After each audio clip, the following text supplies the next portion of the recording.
বিসমিল্লাহির রহমানির রহিম। স্নেহের শিক্ষার্থীবৃন্দ, Bangabandhu Sheikh Mujib academy school and college Dhaka এর অনলাইন ক্লাসে তোমাদের জানাই শুভেচ্ছা ও অভিনন্দন। প্রিয় শিক্ষার্থীবৃন্দ, আজ আমরা নবম দশম শ্রেণীর হিসাব বিজ্ঞানের অত্যন্ত গুরুত্বপূর্ণ একটা বিষয় নিয়ে আলোচনা করব। আমরা বেসিক ক্লাস একে একটি বিষয় নিয়ে আলোচনা করেছিলাম, তাই আজকের এই ক্লাসের নাম দেব আমরা বেসিক ক্লাস 2 হিসাব বিজ্ঞান, বেসিক ক্লাস 2।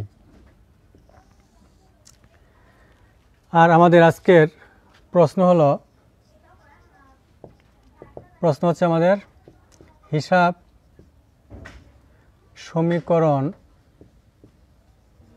কি এবং হিসাব সমীকরণ ব্যাখ্যা করো।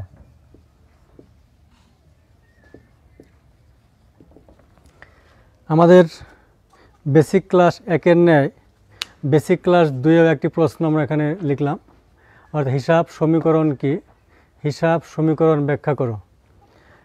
এই প্রশ্নের সমাধান জানলে এবং বেসিক ক্লাস 1-এর প্রশ্নের সমাধান জানলে আমরা অনেকগুলো প্রশ্নের উত্তর খুব সহজে দিতে পারব। যাই হোক, হিসাব সমীকরণ আমরা জানি কোনো নির্দিষ্ট সময়ে কোনো আর্থিক প্রতিষ্ঠানের বা ব্যবসা প্রতিষ্ঠানের মোট সম্পদের পরিমাণ হবে মালিকানা সত্ত্ব এবং এর বহির্দায়ের সমান। আর এই বিষয়টা যে সমীকরণের মাধ্যমে প্রকাশ করা হয় অথবা যে সমীকরণের মাধ্যমে এই সত্যতা বা সমতা প্রমাণ করা হয় তাকেই বলা হয় হিসাব সমীকরণ। শিক্ষার্থী বন্ধুরা, আমরা হিসাব সমীকরণ জানলাম, এবার দেখব হিসাব সমীকরণের ব্যাখ্যা। অত্যন্ত গুরুত্বপূর্ণ একটা বিষয়। তোমাদের নবম দশম শ্রেণীর পাঠ্য বইয়ে দুটি সমীকরণ আছে। তার একটি হচ্ছে এরকম a সমান সমান l প্লাস ই। এক নম্বর সমীকরণ হচ্ছে a সমান সমান l প্লাস ই। এখানে a দ্বারা বোঝায় অ্যাসেটস,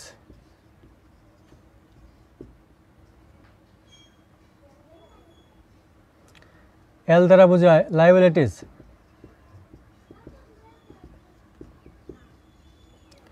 এবং ই দ্বারা বোঝায় ইকুইটি।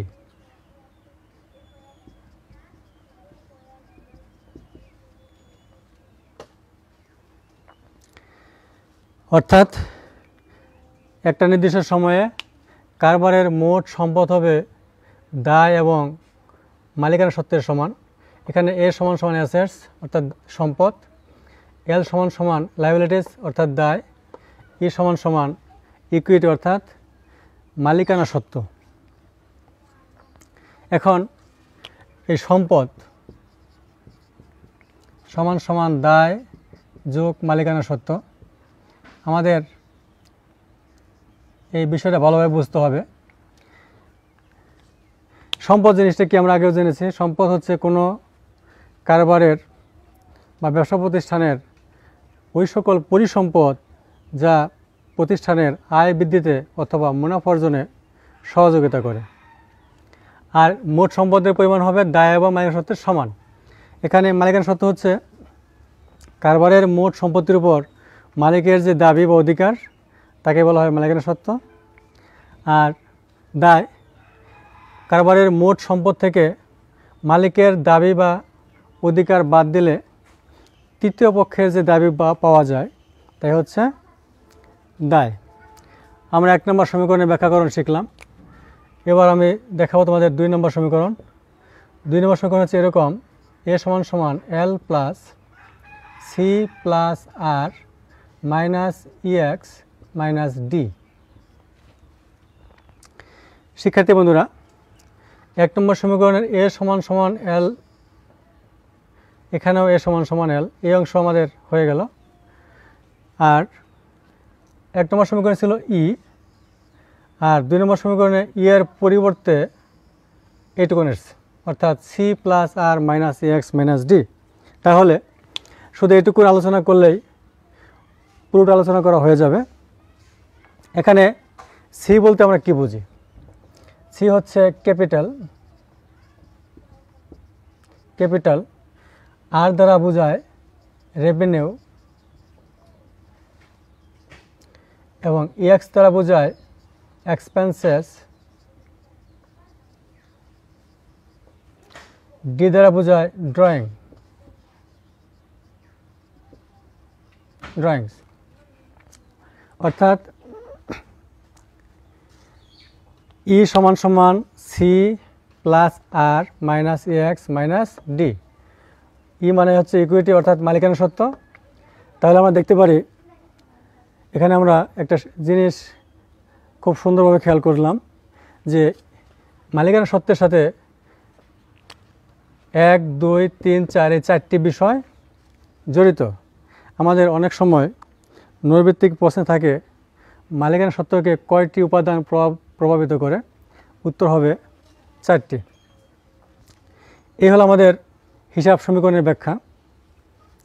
এখন আমরা দেখব বেসিক ক্লাস 1-এর সেই প্রশ্নটি, অর্থাৎ লেনদেনের বৈশিষ্ট্য, আর আজকের হলো হিসাব সমীকরণের ব্যাখ্যা।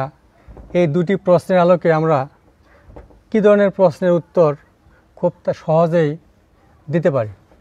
এজন্য আমাদের একটা প্রশ্নের প্রয়োজন হবে। আমি বোর্ডে একটি প্রশ্ন লিখব। মনে করলাম 2020 ইং মে মাস 1 তারিখ কারবারে মূলধন আনয়ন ধরলাম 50,000 টাকা। মে 5 মনে করি ব্যাংক হতে ঋণ গ্রহণ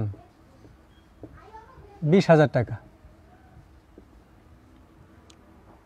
মে 10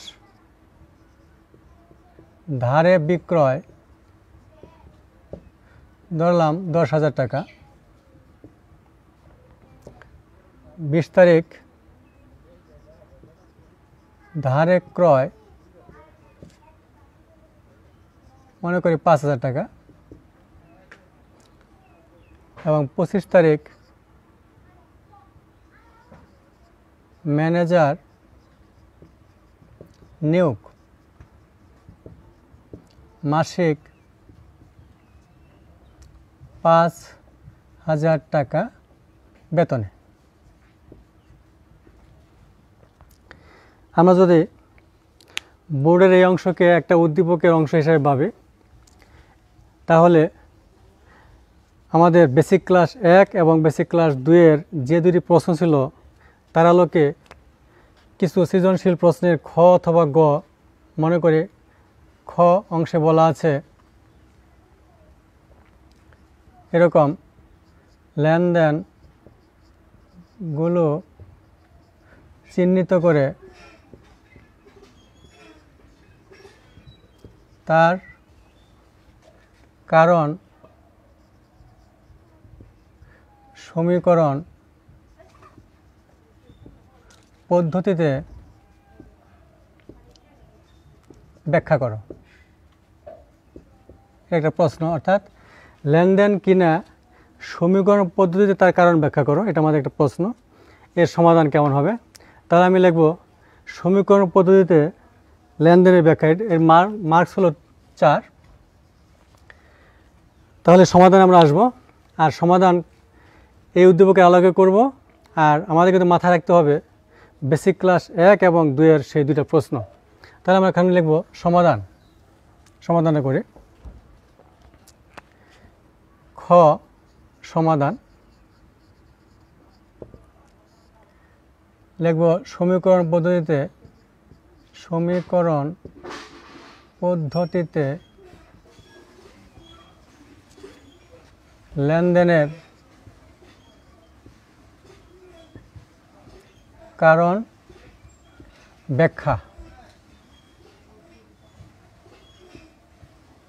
ব্যাখ্যাকরণ।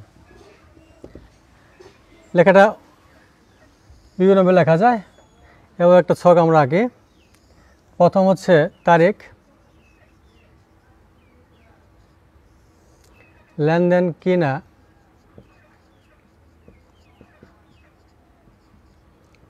পরে হচ্ছে সমীকরণ পদ্ধতিতে কারণ ব্যাখ্যা।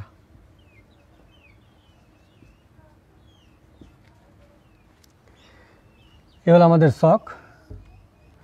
তোমরা বুঝতে পারছো আমাদের এই অংশটা একটু জায়গা বেশি রাখতে হবে, এখানে কারণ লিখতে হবে। তাহলে আমাদের এবার আমরা প্রশ্নের প্রয়োগ দেখব।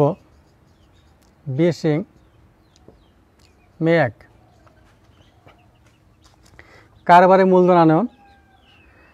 এখানে আমরা জানি এই লেনদেনের দুটো পক্ষ অবশ্যই আছে, লেনদেনের বৈশিষ্ট্য আমরা শিখেছি। তাহলে আমাদের প্রথমে পক্ষগুলো নির্ণয় করতে হবে। একটি পক্ষ কি তোমাকে বলতে পারো? গুড।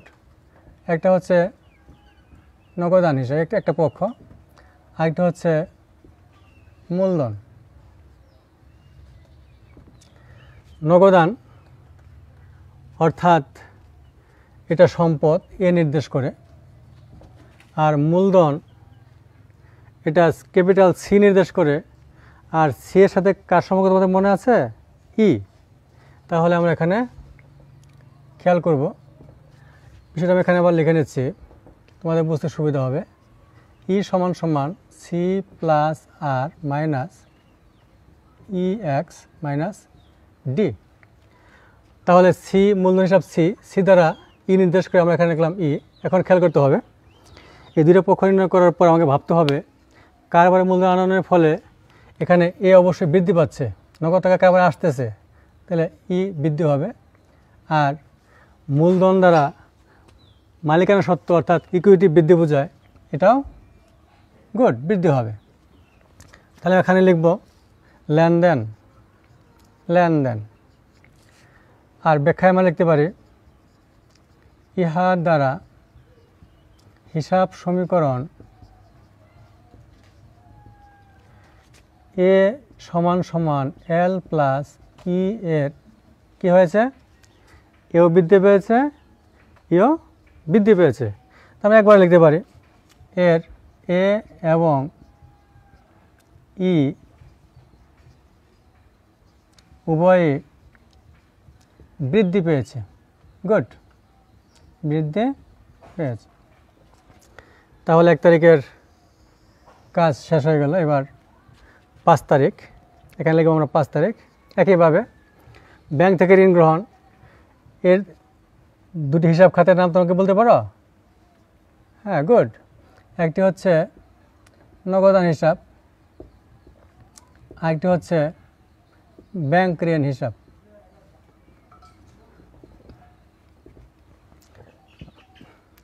তাহলে এটা নিঃসন্দেহে লেনদেন।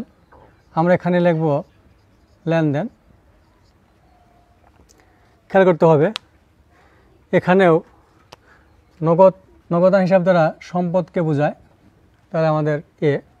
আর ব্যাংক ঋণ দ্বারা দায় বোঝায়, তাহলে এটা হবে এল।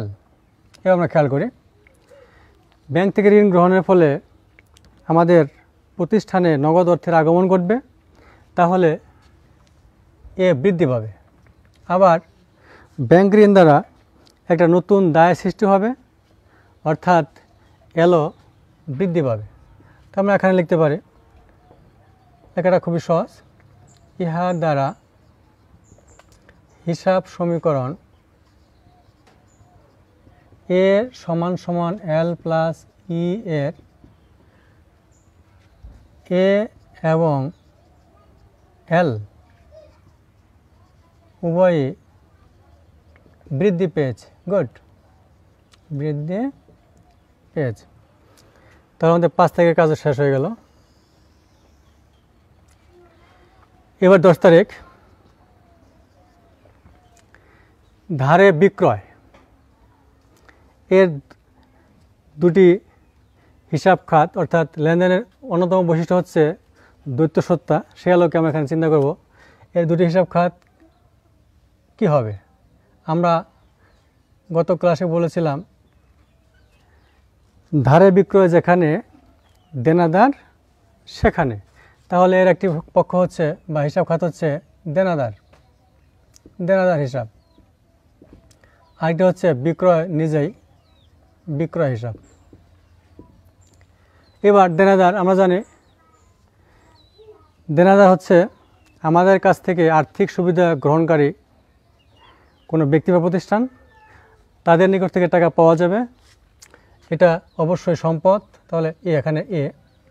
বিক্রয়, বিক্রয় দ্বারা আয় বোঝায়, অর্থাৎ বিক্রয় দ্বারা আরকে নির্দেশ করে রেভিনিউ, আর রেভিনিউ অবশ্যই ইকে প্রভাবিত করবে, তাহলে এখানে আমরা লিখব ই।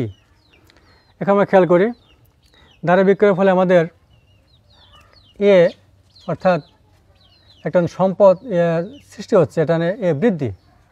একইভাবে আয়ের দ্বারা মালিকের সত্ত্ব বৃদ্ধি পাচ্ছে, এখানে ই বৃদ্ধি।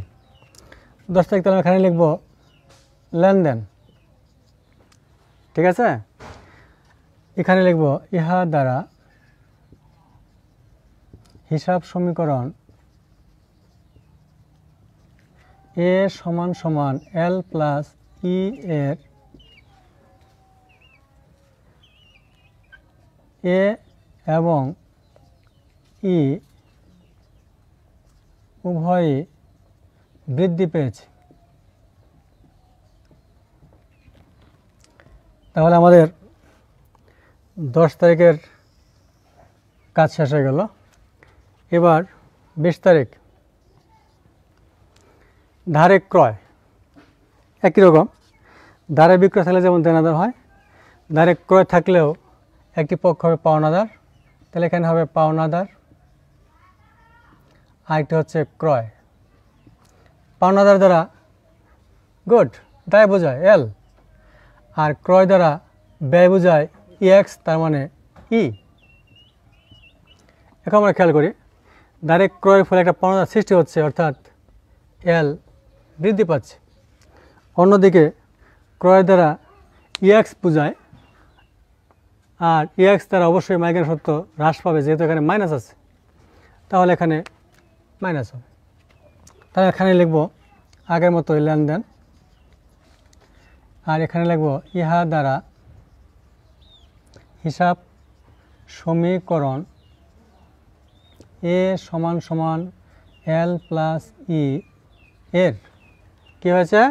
গুড, এল বৃদ্ধি পেয়েছে, এল বৃদ্ধি পেয়েছে এবং ই ই হ্রাস পেয়েছে, ই হ্রাস পেয়েছে।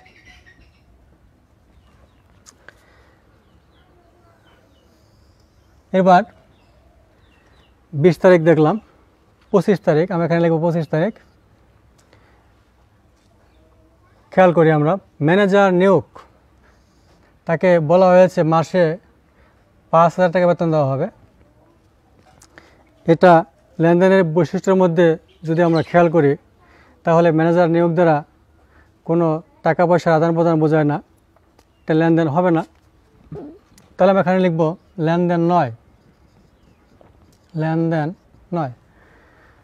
আর এখানে খুবই সহজ, তাহলে ইহা দ্বারা হিসাব সমীকরণ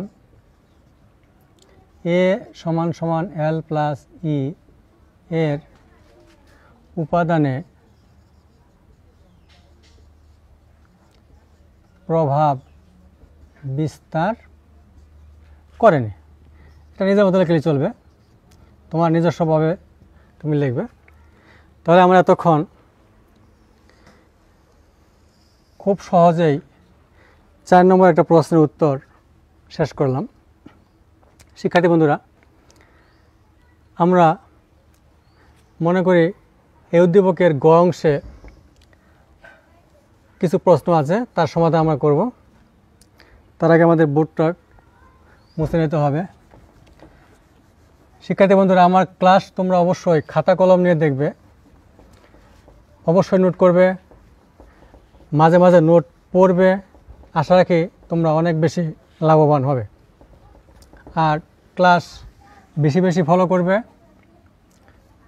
যাতে করে তুমি লাভবান হও।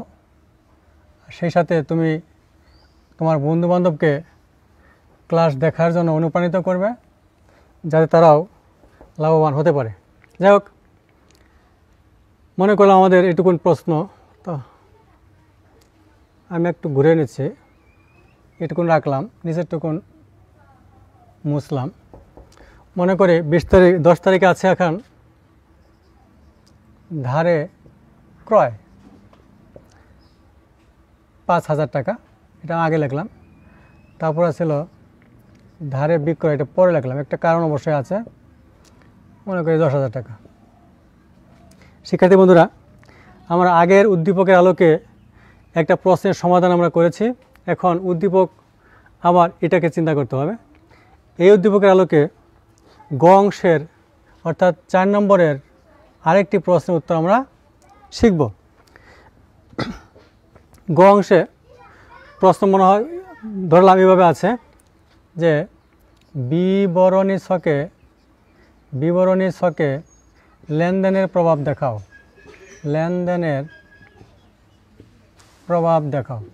তোমরা যারা 10ম শ্রেণীর শিক্ষার্থী তারা অবশ্যই খেয়াল করবে, টেস্ট পেপারে এই প্রশ্ন প্রায় প্রত্যেক অঙ্কেই অর্থাৎ প্রত্যেক প্রশ্নে তোমরা এই ধরনের প্রশ্ন কিন্তু খেয়াল করবে।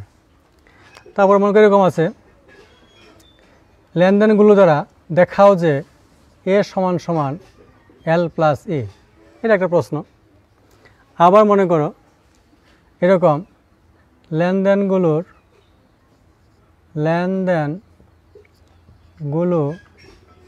দ্বারা হিসাব সমীকরণে প্রভাব দেখাও, এটা একটা প্রশ্ন। আবার মনে করো এরকম থাকতে পারে,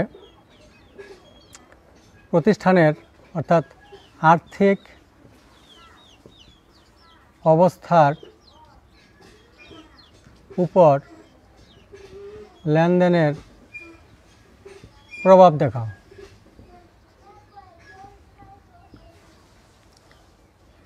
এখানে 1, 2, 3, 4 মোট 4টি প্রশ্ন এখানে আছে। এক এক ক্ষেত্রে এক এক ক্রাইটেরিয়ায় প্রশ্ন হয়, কিন্তু এই প্রশ্নগুলোর মিনিং সবগুলো এক, অর্থাৎ তাহলে আমরা বুঝতে পারছি, খুব সহজেই বোঝা যায় এর সমাধান হবে একটা নির্দিষ্ট উপায়ে। শিক্ষার্থী বন্ধুরা, এই প্রশ্নগুলো তোমরা অবশ্যই খাতায় লিখবে, কারণ অনেকে সমাধান জানলেও প্রশ্ন না বোঝার কারণে এর উত্তর দিতে ব্যর্থ হয়। যদি আমাদের প্রশ্নে বলে বিবরণী ছকে লেনদেনের প্রভাব দেখাও, তাহলে যা উত্তর হবে। আবার যদি বলে উপরোক্ত লেনদেনগুলো দ্বারা প্রমাণ করো যে এ সমান সমান এল প্লাস এ, তাহলেও একই উত্তর হবে। আবার যদি বলে লেনদেনগুলো দ্বারা হিসাব সমীকরণে প্রভাব দেখাও, তাহলেও একটা উত্তরই হবে। আবার যেমন যদি বলে আর্থিক অবস্থার অর্থাৎ প্রতিষ্ঠানের আর্থিক অবস্থার উপর লেনদেনগুলোর প্রভাব দেখাও, তাহলেও একই ধরনের উত্তর হবে। যাই হোক, এবার আমরা এর সমাধান খেয়াল করব। তাহলে এখানে যে প্রশ্নটি থাকবে সেই প্রশ্নের আলোকে উপরে লিখতে হবে। আমি মনে করলাম আমাদের বলা আছে বিবরণী ছকে লেনদেনের প্রভাব দেখাও, তাহলে আমি এখানে উপরে লিখব বিবরণী ছকে লেনদেনের প্রভাব দেখানো হলো। সমাধান, এটা আমাদের সমাধান। তাহলে খ অংশের সমাধান এখানে লিখবো আমরা। এবার একটা ছক করতে হবে। ছকটা যেহেতু বিবরণী ছক, আবার বলা ছিল প্রমাণ করে যে এ সমান এল প্লাস ই, তাহলে আমাদের মনে রাখতে হবে এই ছকটাও হবে এই হিসাব সমীকরণ এ সমান সমান এল প্লাস ই এর ভিত্তিতে, অর্থাৎ এ সমান সমান এল প্লাস ই, এই অংশটা আমাদের এই ছকের মধ্যে আসবে। যাই হোক, তোমরা আস্তে আস্তে খেয়াল করবে। প্রথমে লক্ষ্য করো, এখানে হবে তারিখ, এরপর হবে উদ্বৃত্ত, এরপর এই সূত্রটা এ সমান সমান এল প্লাস এ, আমরা এখানে এ সম্পদ, তাহলে এখানে লিখব সম্পদ, তারপরে লিখতে হবে সমান সমান, এখানে দেব সমান সমান, তারপর লিখতে হবে দায়, এল মানে দায়, তারপর লিখতে হবে যোগ, তারপর হবে ইকুইটি অর্থাৎ মালিকানা সত্ত্ব, আমি এখানে লিখব মালিকানা সত্ত্ব, তারপর হবে সর্বশেষ যে গড় সেটি হবে মন্তব্য। শিক্ষার্থী বন্ধুরা, আমরা লক্ষ্য করছি এই ছকটা কেমন হবে। এইটুকু আমাদের বেসিক ছক, খুবই সহজ। অনেক শিক্ষার্থী মনে করে বিবরণী ছক অনেক কঠিন, আসলে খুবই সহজ জিনিস। আবার বলছি, প্রথমে লিখব তারিখ, তারপর উদ্বৃত্ত, এর পরের অংশটা হবে এ সমান সমান এল প্লাস ই, এ কেন্দ্রিক, অর্থাৎ এখানে আমি লিখব সম্পদ, তারপরে সমান সমান চিহ্ন দেব, তারপরে দায় লিখব, তারপরে প্লাস চিহ্ন দেব, তারপরে মালিকের সত্ত্ব লিখব, তারপরে সর্বশেষ মন্তব্য। এখানে একটা বিষয় লক্ষ্য রাখতে হবে, সম্পদ একাধিক থাকতে পারে, দায়ও একাধিক থাকতে পারে, আর এই বিষয়টা নির্ভর করবে আমাদের প্রশ্নের উপর। এখানে প্রশ্নটা আমাদের এভাবে ভাঙতে হবে, অর্থাৎ সেই লেনদেনের যে বৈশিষ্ট্য ছিল দুইটা পক্ষ নির্ণয়, সেই পক্ষগুলো আমাদের ধরতে হবে। আমাদের এই দুইটা অংশ সমাধান আমরা আগে করেছি, এটা এখানে কাজ করতে হবে না, এই দুইটা করে নেই। ধারে ক্রয়, এখানে কি কি আসবে আমরা জানি, পাওনাদার গুড, আর হবে ক্রয়, আর এখানে হবে বিক্রয় এবং দেনাদার গুড, আমাদের একটু আগে হয়ে গেছিলো এটা। এখানে পাওনাদার মানে দায়, তাহলে এটা এল বোঝাবে। ক্রয় দ্বারা ব্যয় বোঝায়, ব্যয় বোঝালে ইকে ধরবে, এখানে ই হবে। বিক্রয় দ্বারা আয় হয়, আয় হলে মালিক সত্ত্ব বোঝায়, তাহলে এখানে ই হবে। তারপর দেনাদার দ্বারা সম্পদ বোঝায়, তাহলে এখানে এ হবে।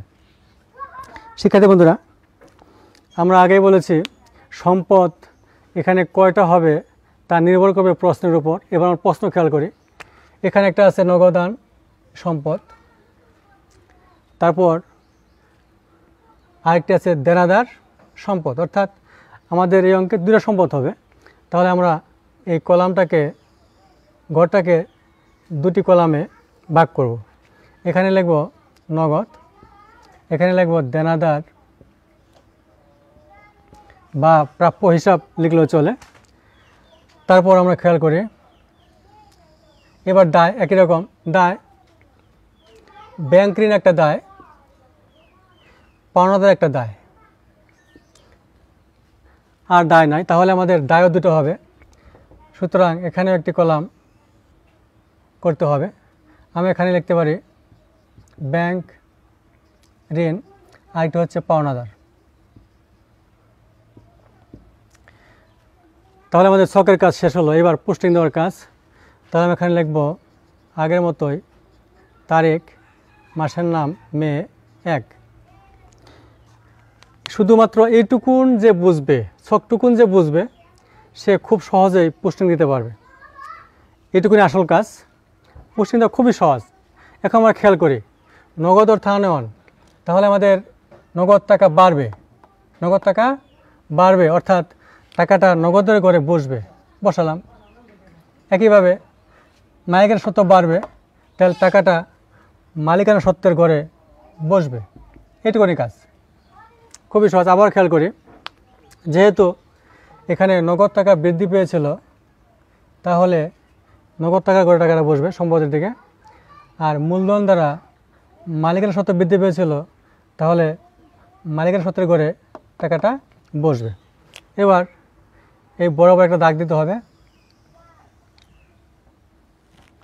এখানে লিখতে হবে উদ্বৃত্ত। উদ্বৃত্ত খুবই সহজ, এই ঘরে টাকা আছে 50,000, এখানে বসবে 50,000, এখানে নাই, কোনো কাজ নাই, তাহলে এখানে বসবে 50,000, হয়ে গেল। এরপরে আমরা এখন পোস্টিং দেব 5 তারিখ। একই রকম চিন্তা করতে হবে। ব্যাংক থেকে ঋণ গ্রহণের ফলে নগদ টাকা বৃদ্ধি পাচ্ছে, অন্যদিকে একটা দায় ব্যাংক ঋণ নতুনভাবে সৃষ্টি হচ্ছে, অর্থাৎ টাকাটা বসবে নগদে করে এবং ব্যাংক ঋণের করে। গুড। তাহলে নগদে করে টাকার পরিমাণ 20,000, আমরা এখানে লিখব 20,000, আর এই বরাবর ব্যাংক ঋণের করে আমরা লিখব 20,000। এবার আগের মতোই এখানেও কিন্তু আমাদের সে উদ্বৃত্ত নির্ণয় করতে হবে, অর্থাৎ একটা তারিখ পোস্টিং দেওয়ার সাথে সাথে উদ্বৃত্ত নির্ণয় করতে হয়। তাহলে এখানে 50 আর 20 70,000 টাকা হবে, এখানে হবে 20,000 টাকা, এখানে বসবে 50,000 টাকা। উদ্বৃত্ত নির্ণয় করার পর আবার পরের তারিখ 10 তারিখ ডাইরেক্ট ক্রয়। ডাইরেক্ট ক্রয়ের ফলে একটা দায় সৃষ্টি হয়েছে যার নাম হলো পাওনাদার। অপরদিকে ক্রয় দ্বারা ব্যয় বোঝায়, তাহলে অর্থাৎ মালিকের সত্ত্ব হ্রাস পেয়েছে। তাহলে আমরা এখানে লিখব ডাইরেক্ট ক্রয় টাকা পরিমাণ 5,000। তাহলে এই 10 তারিখ বরাবর আমাদের খুঁজতে হবে পাওনাদার, এখানে বসবে 5,000 টাকা। শিক্ষার্থী বন্ধুরা একটু মনোযোগ দিয়ে খেয়াল করতে হবে, এই ক্রয়ের দ্বারা মালিকানা সত্ত্ব হ্রাস বোঝায়, তাহলে এখানে বিয়োগ হবে। এই বিয়োগ বোঝানোর জন্য এই টাকাটাকে উইথিন ব্র্যাকেটে রাখলেই চলবে, অর্থাৎ যদি আমরা ব্র্যাকেট দিই তাহলে সেটা বিয়োগ করা বোঝায়। এবার 10 তারিখে পোস্টিং দেওয়া শেষ, আমরা উদ্বৃত্ত নির্ণয় করব বা জেড টানব। এখানে লিখব আগের মতোই উদ্বৃত্ত 70,000, এখানে 20,000, এখানে 5,000, এখানে কত? গুড, 45,000। এরপর 20 তারিখ উদ্বৃত্ত নির্ণয় করার পর আবার 20 তারিখ পোস্টিং দিতে হবে। দাঁড়ে বিক্রয়। দাঁড়ে বিক্রয়ের ফলে আমাদের একটা সম্পদ সৃষ্টি হয়েছে যার নাম দেনাদার, আর বিক্রয় দ্বারা আয় বোঝায়, আয় দ্বারা মালিকানা সত্ত্ব বৃদ্ধি পায়। তাহলে আমাদের এটা লিখতে হবে দেনাদার বরাবর, অর্থাৎ 20 তারিখ বরাবর দেনাদারে করে টাকার পরিমাণ 10,000। তাহলে এখানে আমরা লিখব দেনাদারে করে 10,000। আবার এটা দ্বারা বৃদ্ধি পায়, অর্থাৎ মালিকানা সত্ত্ব বৃদ্ধি বোঝায়, তাহলে বরাবর লিখব এখানেও 10,000। এরপর আগের মতোই উদ্বৃত্ত বা জেড নির্ণয় করতে হবে। আমরা এখানে লিখব উদ্বৃত্ত। তাহলে এখানে টাকার পরিমাণ 70,000, এখানে 10,000, এখানে 20,000, এখানে 5,000 এবং এখানে কত? গুড, যোগ হয়ে যাবে 55,000। শিক্ষার্থী বন্ধুরা, আমরা এতক্ষণ খুব সহজেই বিবরণী ছকে পোস্টিং দিলাম। তোমাদের কিন্তু খেয়াল করতে হবে, এখানে সমান সমান সমান সমান সমান সমান এগুলো বসবে, আর যেখানে যোগ চিহ্ন আছে এখানে এটা বসে যাবে। শিক্ষার্থী বন্ধুরা, আমরা মন্তব্যের ঘরে কি লিখতে পারি? এখানে ছিল মূলধন আনয়ন, এখানে লিখতে পারি মূলধন আনয়ন। মন্তব্য আমরা এখন দেখাবো না, আমরা ফিনিশিংয়ে আসব। এবার খেয়াল করতে হবে এ সমান সমান এল প্লাস ই, অর্থাৎ সম্পদ হবে এটা দুটার যোগফলের সমান। আমাদের সম্পদ কতটুকুন? তাহলে আমরা ছক কিন্তু অবশ্যই পেন্সিল দ্বারা করব, যাতে পরবর্তীতে আমরা এগুলো মুছতে পারি। এখানেও এই অংশ একটা অংশ, এইটুকু একটা অংশ, তাহলে এর যোগফল কত হয়? 70 এবং 10, তাহলে 80,000 টাকা। আমরা এখানে লিখব 80,000 টাকা, 80,000 টাকা লিখলাম। ঠিক একইভাবে এই পুরাটুকুন একটা অংশ, অর্থাৎ দায় যোগ মালিকানা সত্ত্ব, তাহলে এটুকু যোগ করতে হবে 20, 25 এবং 55। 25 আর 55 যোগ করলে 80 হবে, অবশ্যই 80 হবে। 55, 25, 80, তাহলে এখানে আমরা লিখব 80,000। এখানে হিসাবটা ক্লোজ করে দেব। শিক্ষার্থী বন্ধুরা, খুব সহজেই আমরা বিবরণী ছকে লেনদেনের প্রভাব দেখালাম। আমরা এতক্ষণ ছোট্ট হিসাব সমীকরণ এবং লেনদেনের বৈশিষ্ট্য এর আলোকে অনেকগুলো প্রশ্নের সমাধান শিখলাম। শিক্ষার্থী বন্ধুরা, আমরা কী শিখলাম তা আরেকবার বোর্ডে দেখে নেই। অর্থাৎ বেসিক ক্লাস 1 এবং বেসিক ক্লাস 2 তে আমরা কী শিখলাম? আমরা এখানে বেসিক ক্লাস 1-এও শিখেছি ঘটনাসমূহ লেনদেন চিহ্নিত করে তার মোট পরিমাণ নির্ণয়, এটা আমরা শিখেছি। 2 নম্বর শিখেছি লেনদেন কিনা তা কারণ সহ ব্যাখ্যা করো। 3 নম্বর শিখেছি লেনদেনগুলো সমীকরণ পদ্ধতিতে কারণ সহ ব্যাখ্যা করো।